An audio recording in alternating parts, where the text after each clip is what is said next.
Hello guys, ఎక్కడికి వెళ్తున్నామని ఆలోచిస్తున్నారా? ఎండాకాలంలో కూడా దుప్పటి కప్పుకుని పడుకునే రకాన్ని నేను. అలాంటిది ఇవాళ 4:30కే లేచి 6 కల్లా స్టార్ట్ అయిపోయాను అనమాట. డిసెంబర్ అయిపోతే వాడపల్లి వెళ్దాం అనుకున్నాం మేమంతా కలిసి. కానీ మా ఫ్రెండ్ ఒక అమ్మాయి హ్యాండ్ ఇచ్చేసింది. ఇంకా చేసేదేం లేక మేమంతా అనుకున్నాం కాబట్టి మేము నలుగురు వెళ్ళొచ్చాం అనమాట. ఫ్రీ బస్ పెట్టారు కాబట్టి అలాగో ఒకసారనే యూజ్ చేద్దాం అని చెప్పేసి కాకినాడ నుంచి రావులపాలెం వరకు ఫ్రీ బస్ మీద వెళ్ళాం. మార్నింగ్ వెళ్ళడం వల్ల బస్ ఎక్కానే లేదో ఫుల్ స్లీప్ అయిపోయాను. పడుకుంటుంటే ఇలా వీడియో తీసారంటే నాకు కూడా తెలియదు. అయితే ఒక బాబు వాళ్ళ అమ్మ నుంచిందని చెప్పేసి చిన్న బాబుని ఎత్తుకుందనమాట. ఎక్కినప్పుడు ఎత్తుకుంది, అప్పటి నుంచి దిగే వరకు ఇవ్వలేదు ఆ బాబుని. దిగినప్పుడు ఇచ్చిందనమాట వాళ్ళ అమ్మకి.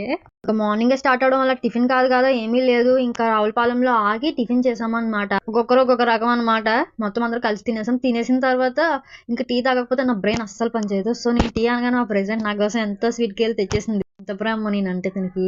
ఇంకా ఆటో ఎక్కుదామని వెళ్తుంటే పువ్వులు కొంటాను ఆగు అంది. ఎందుకు అంటే లేదు పెట్టుకుందాం పువ్వులు కొంటాను అంది. నేను అడగనా అంటే లేదు నీకు బేరవాడడం రాదు నేను అడుగుతానని చెప్పేసి అతనితో గొడవడి పువ్వులు కొందనమాట. సండే కూడా ఖాళీ లేదురా బాబు ఈ వాడపల్లి. ఎంత రష్ ఉందంటే ఎంత మంది జనం ఉన్నారంటే ఒక్కొక్క మెట్టు క్యూలో లైన్లో నుంచి దగ్గర 1 అవర్ అయింది.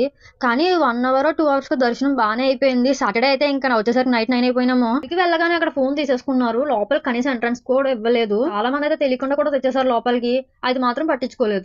మనకెందుకు రిస్క్ అని చెప్పేసి అక్కడ సబ్మిట్ చేసేసి మళ్ళా దర్శనం అయిపోయిన తర్వాత వచ్చి మళ్ళీ దానికి మనీ కట్టి తీసుకున్నాం అనమాట. ఇవాళ వాడపల్లి దర్శనం అయితే బాగా జరిగింది. మేమంతా కూడా ఫుల్ ఎంజాయ్ చేసాం అనమాట.